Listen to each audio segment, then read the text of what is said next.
Greetings, this is Call Signs Part 2 Q&A. So these are the questions that you would see during the exam.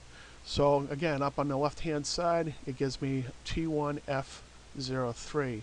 This is the question number, so we're still in the T1 section. When is an amateur station required to transmit its assigned call sign? At least every 10 minutes during and at the end of the communication. When may an amateur station transmit without identifying? When transmitting signals to control a model craft. What is the required in place of an on-air station identification when sending signals to a radio control model using amateur frequencies? Again, this is the label indicating the license name, the license call sign, and address. It must be affixed to the transmitter for the radio control model. What is the maximum power allowed while transmitting telecommand signal to a radio control model? That's going to be 1 watt. Which of the following is a valid U.S. amateur radio call sign? W3ABC. Who may select a desired call sign under the vanity call sign rules?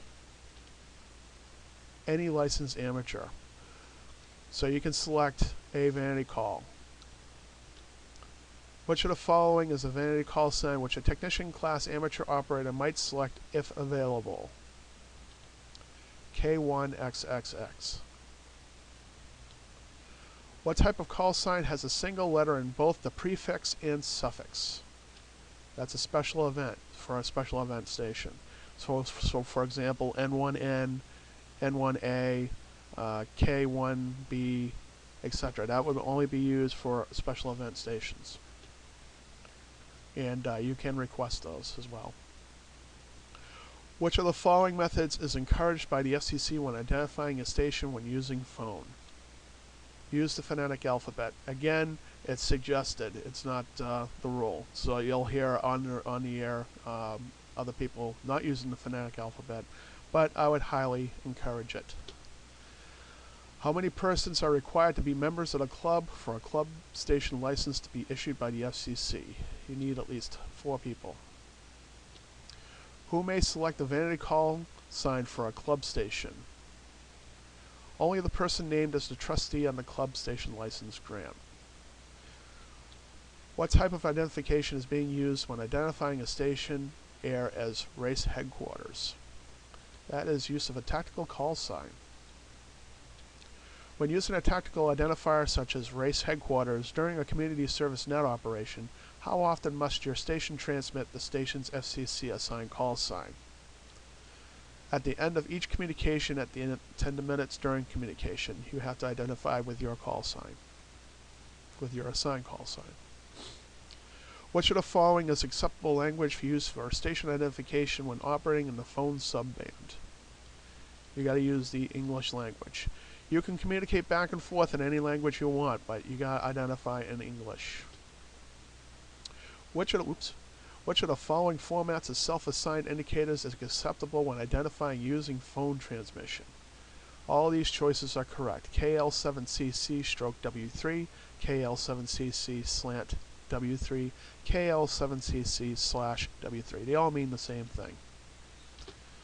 Which indicator is required by the FCC to be transmitted after a station call sign? It's D/KT/AE/AG when using new license privileges earned by the CSCE while awaiting an upgrade to a previously issued license to appear in the FCC license database. So if you're a technician and you want to upgrade to a general, it's going to be /AG. If you're a general upgrading to an extra, it's going to be /AE. The /KT is in there only for the novice license. Novice license was an older license, older than the technician. That's dating back a few years back. So if you had a novice station, which they don't issue anymore, it doesn't really exist, and you upgraded to technician, you would use the /KT. What is the ITU? The ITU is the United Nations Agency for Information and Communication Technology Issues. What frequency assignments for the U.S. station operating maritime mobile is not the same everywhere in the world? Amateur frequencies assignments can vary among the 3 ITU regions. And for example, the 4-meter band. In the US, we don't have the 4-meter band. Over in Europe, they have the 4-meter band. For example, over here in the US, we have the 1 1/4 meter or 220 megahertz band. No other country has those set of frequencies. We're the only ones that have that. So there's different ITU regions have different sets of frequencies, and they can vary. What are the frequencies assigned for some of the U.S. territories different from those in the 50 U.S. states? Some U.S. territories are located in ITU regions other than Region 2. Which countries are FCC licensed amateur station prohibiting from exchanging communications? That's any country whose administration has notified the ITU that it objects to such communications. Go back to my example of North Korea. They're the ones that object to communications. What types of international communications are permitted by the FCC licensed amateur station?